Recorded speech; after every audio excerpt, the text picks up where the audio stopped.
Assalamualaikum warahmatullahi wabarakatuh. A'udzu billahi minasyaitonir rajim. Bismillahirrahmanirrahim. Alhamdulillahi rabbil alamin. Wa sallallahu ala sayyidina Muhammadin wa alihi wa sahbihi ajma'in. Allahumma rabbi shrah li sadri wa yassir li amri wahlul 'uqdatam min lisani yafqahu qawli. Allahumma rabbi zidna ilman warzuqna fahma. Allahumma 'allimna ma yanfa'una wanfa'na bima 'allamtana. Allahumma faqihna fid din wa'allimna at-ta'wil waftah 'alaina futuhal 'arifin.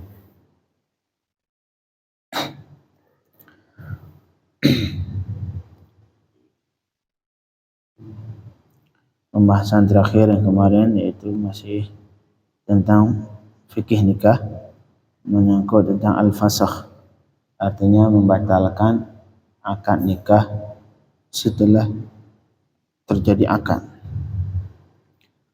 Yang terakhir yang kita bicarakan itu tentang hukum al-fasakhu 'alal fawr. Al-fasakh ketentuannya harus disegerakan. Apabila salah satu pasangan mendapatkan pada pasangannya aib ataupun cacat yang membolehkan dia untuk memfasakh akad, di situ kalau pengen fasakh harus disegerakan. Artinya dia saat itu langsung melapor, mengangkat urusannya ke hakim supaya disegerakan. Adapun kalau misalkan dia menemukan aib pada pasangannya, kemudian dia biarin, nanti saya lapor seminggu ke depan atau bulan depan, di situ hukumnya tidak lagi boleh untuk fasakh. Karena fasakh ini hukumnya 'alal fawr, harus disegerakan. Kemudian yang selanjutnya, pembahasan selanjutnya yaitu tentang ar-raf'u ila al-qadhi. Inna qala al-musannif rahimahullah, inna fasakh an-nikahi bisababi 'aibin min al-'uyub as-sabiqati la budda fihi min ar-raf'i ila al-qadhi. Sesungguh fasakh nikah dengan sebab salah satu aib yang telah kita sebutkan, yang 7 kemarin. Kalau pada perempuan, khusus pada perempuan retak dan karan, sedangkan pada laki-laki jab, satu lagi unnah. Kalau yang kemungkinan laki-laki dan perempuan junun, yang selanjutnya juzam atau al-baras. Ini aib yang disebutkan sebelumnya. Apabila dia sesungguh fasakh nikah dengan sebab salah satu aib yang lewat, la budda fihi min ar-raf'i ila al-qadhi, harus untuk diangkat ke qadhi, harus dilapor ke qadhi. Artinya mereka suami atau istri yang mendapatkan ada cacat di pasangannya tidak berhak memfasakh sendiri, harus melapor ke qadhi. Kalau sekarang KUA, liyatlubal fasakha indahu, dengan tujuan dia lapor ke hakim untuk meminta hakim supaya dipasakh. Nanti yang memfasakh siapa? Hakim, qadhi. Wala yastaqillu bihi az-zawju aw az-zawjah, dan tidak boleh dia bertindak sendiri, baik suami atau istri. Harus kalau fasakh harus diangkat ke hakim. Kemudian fa idza tahaqqaqa al-qadhi min al-'aibi hakama bi fasakhin nikah. Apabila qadhi sudah memutuskan, sudah memastikan adanya aib baik pada suami atau pada istri, maka saat itu nanti hakim yang memfasakh nikah. Hakim yang memutuskan bahwa nikah mereka berdua itu dianggap batal, dianggap sudah dipisahi. Jadi itu ketentuan dari fasakh, tidak boleh bertindak sendiri, tapi harus melapor ke hakim. Nanti hakimlah yang memfasakh. Kemudian khusus ke masalah unnah ataupun bahasa sekarang lemah syahwat atau impoten. Ini penyakit yang cuma cacat, yang cuma ada pada laki-laki, yang nanti istrinya berhak untuk meminta fasakh dari suaminya ketika suaminya terjadi impoten. Tapi seperti yang kita sebutkan kemarin, bahwa impoten di sini dari awal, dari semenjak nikah sudah enggak bangun-bangun alat.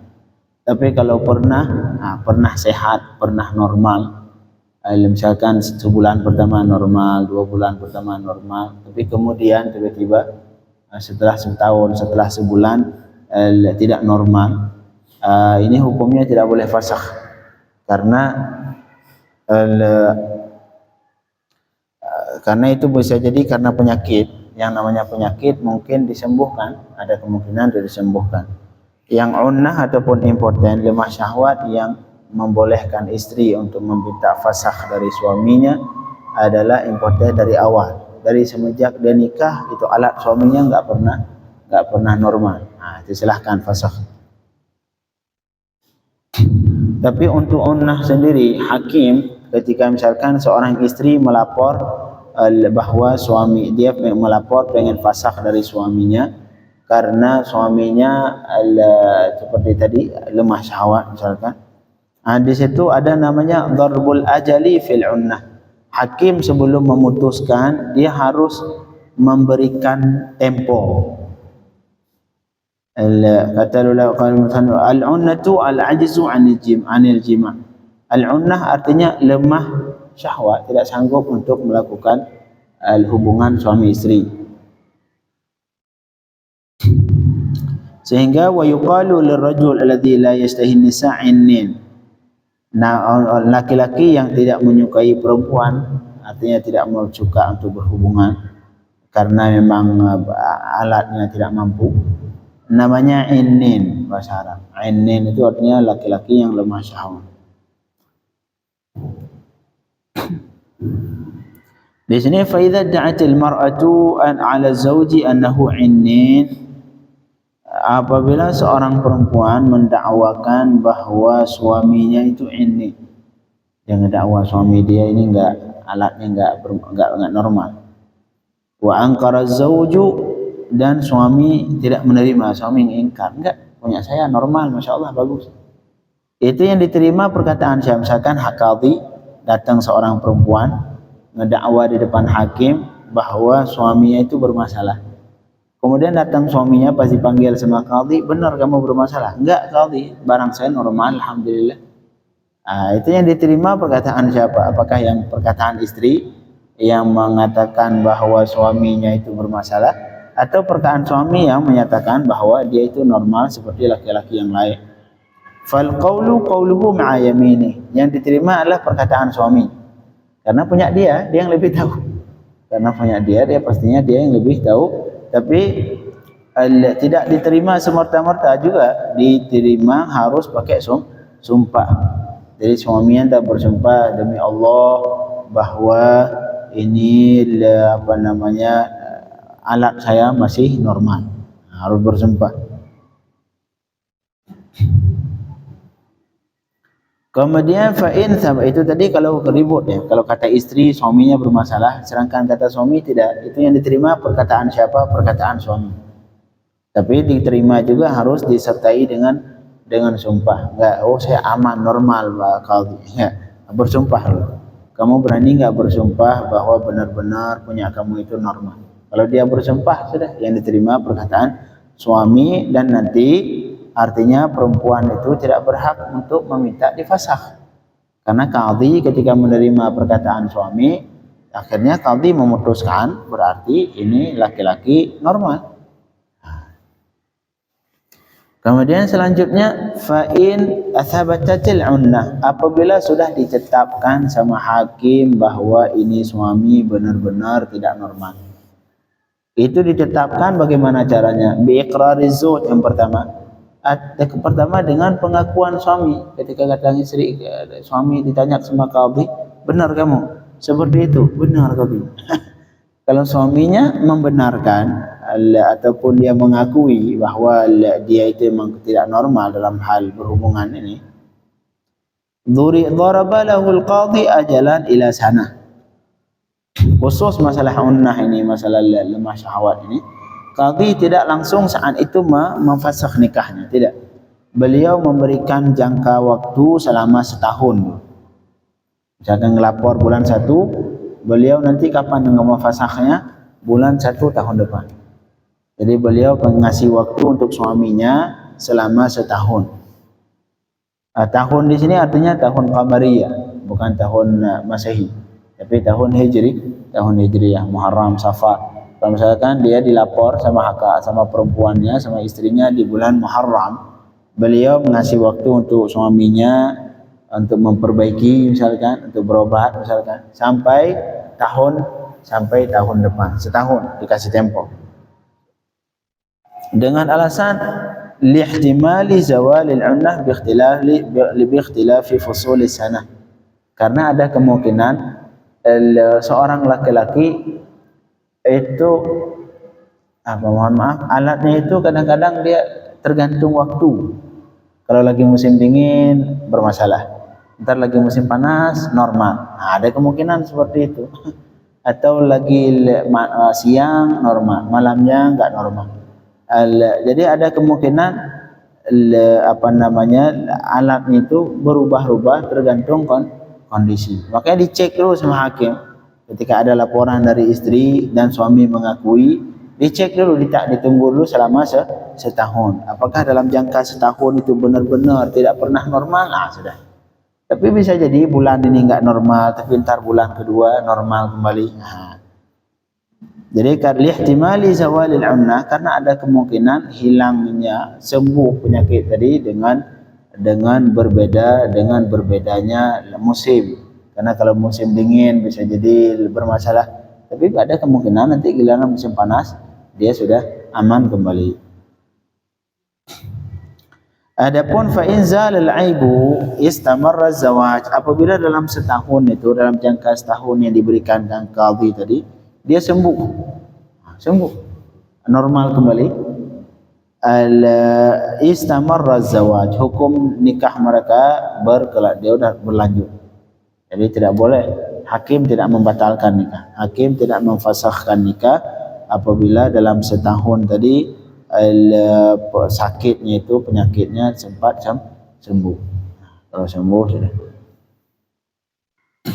Wa saqata da'wal mar'ah, dan gugurlah dakwa perempuan tadi bahwa suaminya ini, dakwa perempuan tadi tidak diterima sama hakim dengan bukti dalam setahun ini suami kamu pernah normal. Tunggu aja waktu normal itu. La ilaha illallah. Wa illa fasakhal qadhi an-nikah. Beda halnya kalau sebaliknya, sudah dikasih waktu setahun dari bulan Muharram sampai Muharram depan, enggak sembuh-sembuh. Enggak, mau musim panas, musim dingin sama aja. Enggak ada efek bagi dia. Kalau seperti ini sudah qadhi memfasakh nikah. Sudah qadhi nanti di bulan Muharram tahun depan, sudah ini nikah kalian terfasakh. La ilaha illallah.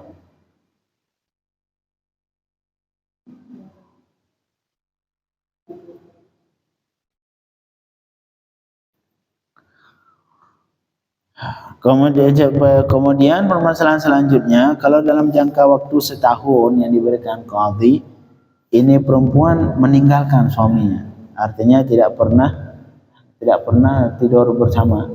Walau i'tazalathu, apabila dalam setahun tadi si perempuan ini mengasingkan diri dari suaminya, berpisah, dia pisah rumah atau pisah ranjang. Kalau seperti itu mau ngecek bagaimana? Aw maridat, atau perempuan dalam jangka setahun itu sakit, kemudian sakit selama setahun, artinya suaminya tidak bisa untuk berhubungan. Aw hubisat, ataupun istrinya saat itu tiba-tiba kena hukuman penjara, misalkan dia melakukan narkoba, misalkan ketangkep selama setahun yang diberikan sama hakim tadi, artinya ini suami tidak pernah bisa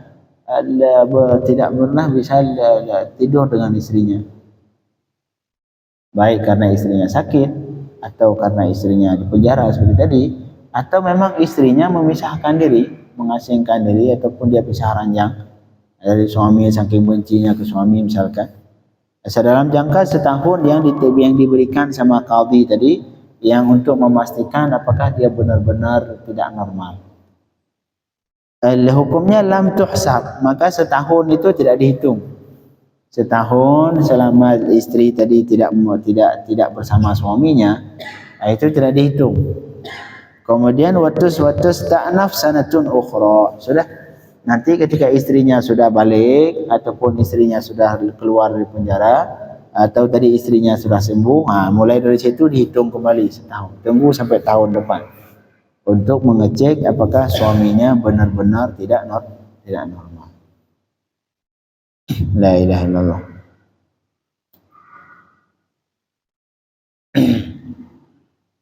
Ini ketentuan tentang unnah. Jadi kalau unnah hukumnya qadhi tidak langsung memfasakh nikah ketika ada laporan dari seorang istri, tapi dia setelah ada laporan dan suaminya mengakui, saat itu diberikan dulu tempo selama setahun penuh. Kalau dalam setahun itu benar-benar tidak sembuh, sudah tahun selanjutnya difasakh. Kemudian yang selanjutnya pembahasan tentang itsbatul uyub. Bagaimana seorang hakim ataupun qadhi memutuskan ataupun menetapkan adanya aib yang tadi. Kalau yang sebelumnya kita sebutkan bahwa aib itu tidak boleh difasakh sebelum hakim memutuskan adanya aib. Ini sekarang hakim bagaimana cara untuk memutuskan? Apa saja landasan beliau ataupun berdalil beliau dalam memutuskan bahwa si perempuan ini ataupun laki-laki ini adanya cacat sehingga pasangannya boleh untuk meminta difasakh. Tathbutul uyumu bil iqrar. Yang pertama, ditetapkan aib dengan ikrar, dengan pengakuan dari yang punya aib sendiri. Dengan pengakuannya, misalkan si istri ngelapor bahwa suaminya jab misalkan. Ketika ditanya sama suami, benar punya kamu sudah hilang. Oh ya Pak, mungkin benar. Saya kemarin kecelakaan, akhirnya terpaksa dihilangkan. Sudah, kalau saya pengaku itu yang pertama. Akhirnya qadhi sudah memutuskan. Saya putuskan bahwa si fulan alatnya sudah tiada dan perempuannya boleh untuk memfasakh. Atau bi ikhbar tabib, atau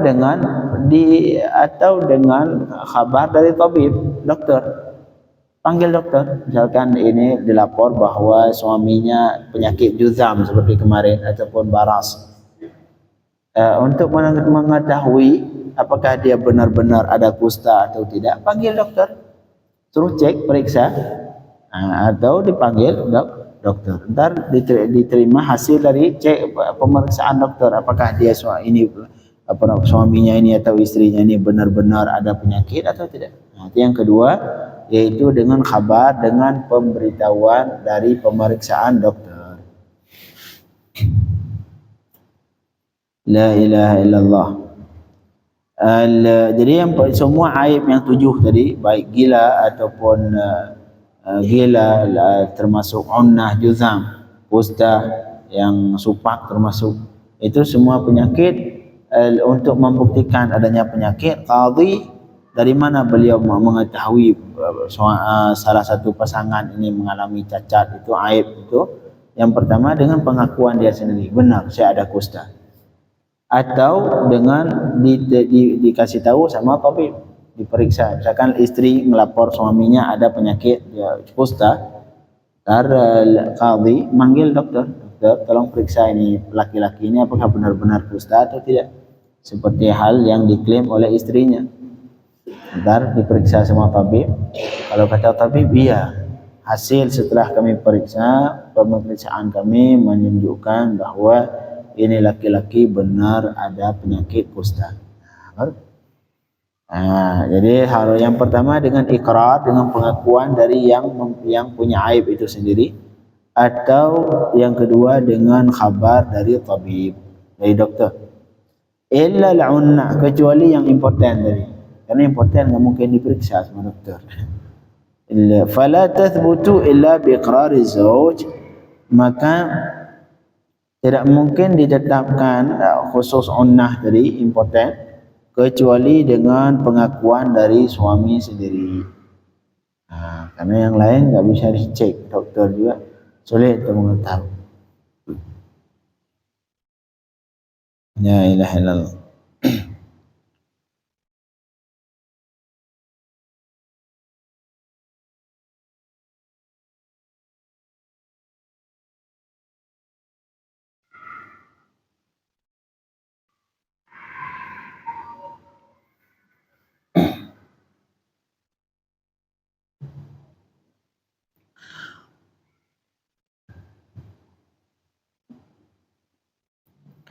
Kemudian yang selanjutnya hukum-hukum yang membedakan antara al-fasakh dengan talak.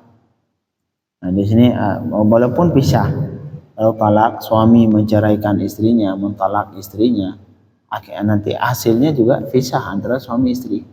Termasuk fasakh. Fasakh apabila suami memfasakh nikah dengan istrinya, juga hasilnya juga pisah. Di sini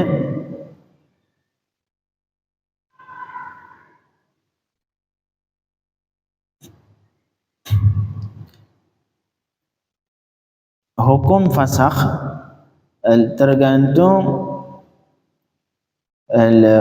تختلف الآثار حسب كون الفسخ قبل الدخول أو بعد الدخول. Jadi efek dari fasakh ini ataupun hukum yang terjadi setelah adanya fasakh itu hukumnya berbeda antara jika terjadi fasakh sebelum berhubungan atau setelah berhubungan.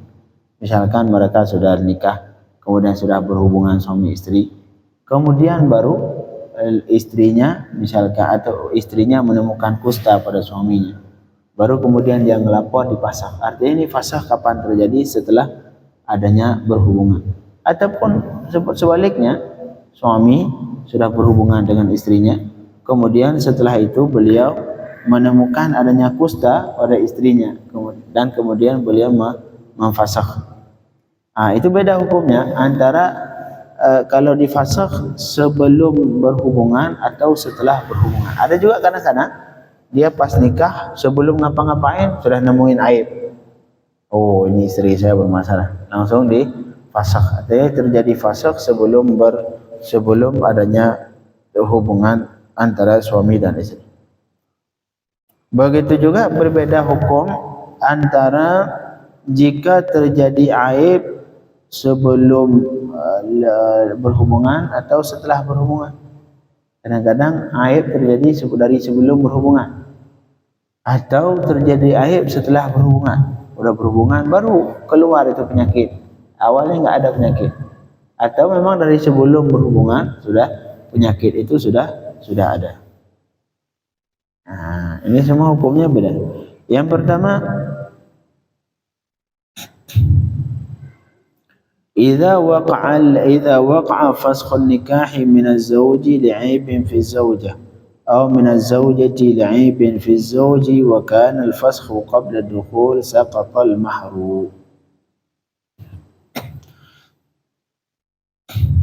Apabila terjadi fasakh nikah, baik suami yang memfasakh istrinya karena ada aib pada istrinya, atau terjadi fasakh dari istri karena ada aib pada suaminya. Wa kana al-fasakhu qabla dukhul. Di sini yang pertama. Sedangkan fasakh terjadi sebelum berhubungan. Jadi baru selesai nikah, pas pulang ke rumah, baik suami melihat istrinya aib, langsung dia meminta fasakh. Ataupun istri melihat ada aib pada suami, akhirnya dia meminta untuk difasakh. Ini terjadi fasakh kapan? Sebelum terjadi berhubungan sama sekali. La ilaha illallah. Di sini hukumnya saqatal mahru, enggak wajib bayar mahar karena belum ngapa-ngapain. Mahar tadi yang sudah dibayar bagaimana? Gugur mahar. Jadi ntar istri mengembalikan mahar yang sudah dibayar sama suaminya, ambil lagi maharnya, kasih lagi ke suami. Ini yang pertama. Beda halnya kalau talak. Kalau talak, misalkan seorang suami sudah nikah dengan seorang perempuan, sebelum ngapa-ngapain dia cerai istrinya, dia talak istrinya. itu maharnya bagi dua.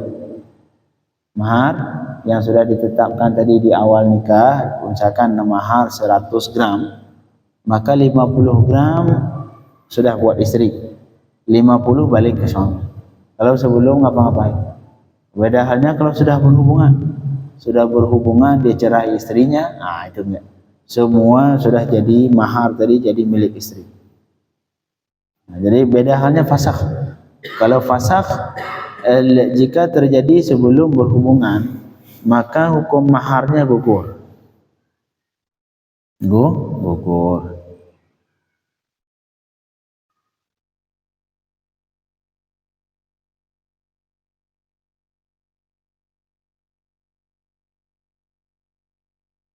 Jadi si perempuan itu tidak mahar tadi tidak kembalikan ke suami seutuhnya. Misalkan 100 gram, kemudian suami pulang-pulang melihat ada aib pada istrinya, dia fasakh. Ini bagaimana? Mahar tadi balikin. Mahar tadi dikembalikan. Atau sebaliknya, sebelum ngapa-ngapain, istri mendapatkan aib pada suaminya, kemudian istri memfasakh nikah suaminya, juga sahabat. Jadi mahar yang sudah ditentukan tadi dikembalikan seutuhnya ke suami. Saqatal mahru, gugur mahar apabila terjadi fasakh sebelum berhubungan. Itu yang pertama. Yang kedua, idza hasala al-fasakhu ba'da dukhuli wa kana al-'aibu muqarinan lil-'aqdi aw kana al-'aibu hadithan ba'da al-'aqdi wal dukhul wa jahilahu al-wati'u fa innahu yasqutul mahr al-musamma wa yajibu mahrul mithli. Subhanallah. Yang kedua, kalau terjadi fasakh setelah berhubungan, terjadi fasakh, misalkan malam berhubungan, besoknya fasakh, sedangkan aib sudah ada ketika akad. Bukan aib yang baru, tapi aib yang memang sudah lama. Artinya aib itu sudah ada sebelum mereka berhubungan. Aib sudah ada dari sebelum mereka berhubungan. Jahilahu al-wati, ketika si suami itu berhubungan, dia enggak tahu adanya aib. Ini bagaimana hukumnya? Artinya sudah dia fasakh setelah berhubungan, sedang gara-gara disebabkan sebuah aib yang sudah ada, itu aib sudah ada sebelum mereka berhubungan. Di sini hukumnya saqatal mahrul musamma, maka mahar yang disebutkan dalam akad gugur. Tetapi karena dia sudah berhubungan, wa yajibu mahrul mithli, wajib mahar mithil. Mahar mithil ini artinya mahar standar untuk itu perempuan. Karena ada kemungkinan yang disebutkan dalam akad dengan mahar standar itu perempuan beda. Bisa jadi si perempuan ini ketika disebutkan dalam akad cuma seperangkat alat salat, sedangkan mahar standarnya bisa jadi 20 gram. Ini kalau terjadi seperti tadi, terjadi fasakh setelah berhubungan disebabkan aib yang sudah ada sebelum mereka berhubungan, hukumnya mahar seperangkat alat salat tadi gugur. Enggak wajib bayar seperangkat alat salat, tetapi si suami wajib membayar mahar standar. Kita tanya itu perempuan, standar perempuan itu mahar berapa? Lihat kakaknya, ketika kakaknya nikah, ibunya nikah. Kalau kakaknya nikah misalkan 20 gram, ya sudah. Suami seperangkat alat salat dapat balikin ke suami, nanti dia harus membayar mahar yang standar perempuan itu, ya udah 20 gram. Atau sebaliknya, ada juga bisa jadi sebaliknya, bisa jadi mahar standar untuk perempuan itu lebih rendah dibanding mahar yang disebutkan dalam akad. Artinya kalau yang seperti kejadian tadi, terjadi fasakh setelah berhubungan yang disebabkan karena aib yang sudah ada sebelum mereka berhubungan, hukumnya mahar yang disebutkan dalam akad gugur, kembalikan. Tetapi wajib membayar mahar mithil. Tergantung mahar mithil. Mahar mithil artinya mahar standar untuk perempuan itu. Ada kalanya lebih tinggi, mahar standar lebih tinggi dari yang disebutkan dalam akad. Tapi ada kalanya juga kadang-kadang mahar mithil lebih rendah dari yang disebutkan dalam akad. Inilah sedikit tentang hukum fasakh yang karena aib. InsyaAllah besok kita lanjutkan tentang apabila terjadi fasakh setelah berhubungan yang lain. Allahumma faqihna fid din wa 'allimna at-ta'wil waftah 'alaina futuhal 'arifin wa sallallahu ala sayyidina Muhammadin wa alihi wasallam walhamdulillahi rabbil alamin.